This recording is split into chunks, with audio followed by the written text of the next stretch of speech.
রাজধানীতে চালু হলো বিশেষায়িত পিঙ্ক বাস, যেটা আসলে মূলত নারীদের জন্য এবং নারী চালক, নারী হেল্পার, নারীরাই যাত্রী। সেই বাসটির কিছুক্ষণ আগে উদ্বোধন হয়েছে এবং এই বাসটি এই মুহূর্তে সড়কে নামার জন্য প্রস্তুত এবং যাত্রী নিয়ে সড়কের দিকে এগিয়ে যাচ্ছে বিশেষায়িত যে পিঙ্ক বাস। এই পিঙ্ক বাসটি ঢাকার রাজধানীর যে গুরুত্বপূর্ণ সড়কগুলো রয়েছে সেই সড়কগুলোতে চলছে এবং এই মুহূর্তে যে তেজগাঁওয়ের যে ট্রাক ডিপো, সেই ট্রাক ডিপো থেকে বাসগুলো বেরোচ্ছে। প্রাথমিকভাবে ঢাকায় 10টি এবং সারা দেশে মিলিয়ে 14টি বাস নিয়ে এই বাস সার্ভিসটি চলাচল শুরু করেছে এবং দেখতে পাচ্ছেন এই মুহূর্তে যে বাস দেখছেন সেই বাসটি আসলে একজন নারী চালাচ্ছেন এবং এই বাসের হেল্পার, যাত্রী সবাই মূলত নারী এবং পিঙ্ক কালারের বিশেষায়িত বাসটি কিছুক্ষণ আগে উদ্বোধন করেছে সড়ক পরিবহন রেলমন্ত্রী, সেতুমন্ত্রী শেখ রবিউল আলম এবং এর পাশে রয়েছিল আমরা দেখছিলাম প্রতিমন্ত্রী হাবিবুর রশিদ এবং যে ঢাকার ট্রাক ডিপো রয়েছে তেজগাঁও, সেই ট্রাক ডিপো থেকে কিন্তু যে বিআরটিসির যে বিশেষায়িত যে পিঙ্ক বাস, সেই পিঙ্ক বাসটি চলাচল শুরু করেছে। আমরা এই মুহূর্তে আপনাদেরকে সরাসরি দেখানোর চেষ্টা করছি।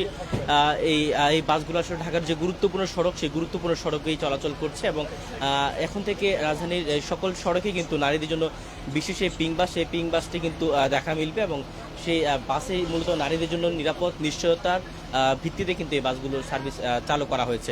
মূলত নারীদের যৌন হয়রানি এবং অস্বস্তিকর পরিবেশ থেকে মুক্তি দেওয়ার জন্যই মূলত এই বিশেষায়িত পিঙ্ক বাস এবং এই পিঙ্ক বাসটি রাজধানীর সড়কগুলোতে এখন থেকে দৌড়ে বেড়াবে, সেবা দিবে নারীদের জন্য। বিশেষায়িত যে সেবা, সেই সেবাটি তারা দিবেন এবং তারা দীর্ঘ 2 মাসের যে প্রশিক্ষণ, সেই প্রশিক্ষণ শেষেই মূলত প্রাথমিকভাবে কিন্তু আমরা দেখছি যে 10টি নেমেছে রাজধানী সড়কে, পরবর্তীতে আরও বৃদ্ধি পাবে এমনটাই কিন্তু তারা বলেছেন। এবং আমরা দেখছিলাম এই যে পিঙ্ক বাসে যে চালক, তিনি আসলে মূলত যে চালক রয়েছে সেই চালক আসলে নারী এবং হেল্পার তিনিও নারী এবং যে যাত্রী যারা রয়েছেন সবাই নারী। এই মুহূর্তে দেখতে পাচ্ছেন রাজধানীর সড়কে কিন্তু যে পিঙ্ক বাসটি এই মুহূর্তে নামা শুরু করেছে এবং যে নারী চালকই কিন্তু এই বাসটিকে চালিয়ে কিন্তু সব মহাসড়কে নিয়ে যাচ্ছে। মূলত যে রাজধানীর লক্ষ্যচক্র যে গাড়িগুলো রয়েছে সেই গাড়িগুলো থেকে কতটা রেহাই পাবে পিঙ্ক বাস, সেটা আসলে প্রশ্ন থেকে যায়। তবে তারা সর্বোচ্চ নিরাপত্তার নিশ্চয়তা দিয়েই রাজধানীর এই সড়কে দাপিয়ে বেড়াবে এবং নারীদের যে সেবা, সে সেবা নিশ্চিত করবে। দেখতে পাচ্ছেন যে এই সেই সড়কে কিন্তু এই মুহূর্তে নেমে পড়েছে এবং সকল যানবাহনের সাথে দৌড়ে কিন্তু সে নারী সেবা নিশ্চিত করতে রওনা হয়েছে বিশেষায়িত পিঙ্ক বাস। বহু যাত্রী রয়েছে পিঙ্ক বাসে, নারী যাত্রী, আমরা তাদের সাথে কথা বলবো।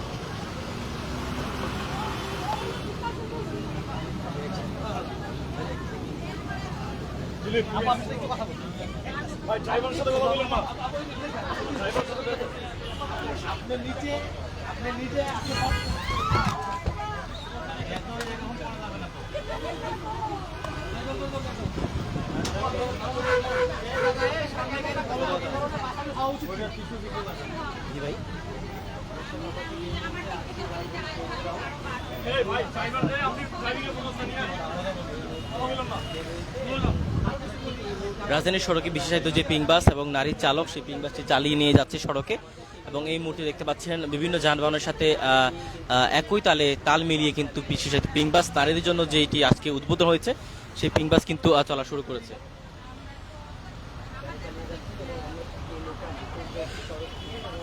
কিছুক্ষণ আগে আসলে সড়ক পরিবহন সেতুমন্ত্রী রেলমন্ত্রী শেখ রবিউল আলম এবং দেখছিলাম প্রতিমন্ত্রী ছিলেন হাবিবুর রশিদ, তিনিও কিন্তু উপস্থিত ছিলেন। উপস্থিত থেকে ফিতা কেটে কিন্তু তিনি এই বাসের উদ্বোধন করেন এবং এই বাসে বিশেষায়িত যে কয়েকটি পদ্ধতি আমরা দেখেছিলাম, যেখানে আসলে স্টারলিংকের মাধ্যমে ওয়াইফাই সিস্টেম চালু করা হয়েছে, পাশাপাশি সিসিটিভি ক্যামেরা রয়েছে। প্রতিটি বাসে কিন্তু সিসিটিভি ক্যামেরা রয়েছে, যার মাধ্যমে আসলে ভেতরে কোনো সমস্যা হচ্ছে কিনা সেটা আসলে লক্ষ্য করা যাবে। মূলত আজকে থেকে রাজধানীর পথে প্রায় 10টি এবং সারা দেশে মিলে প্রায় 14টি বাস সার্ভিস চালু করা হয়েছে, যেটা আসলে কদিনের মধ্যেই কিন্তু আমরা রাজধানীর সড়কে দেখতে পাবো। এর মধ্যে কিন্তু আমরা দেখছি রাজধানীর সড়কে কিন্তু এটি চলা শুরু করেছে। নারী চালকের মাধ্যমে কিন্তু চলছে পিঙ্ক বাস এবং সেটি কিছুক্ষণ আগে উদ্বোধন হয়েছে। আপনার হাতে একটি টিকিটের ব্যবস্থা দেখছিলাম, এটা আসলে কিভাবে কাজ করে এবং এটা এখানে অটোমেটিক আমাদের রুট অনুযায়ী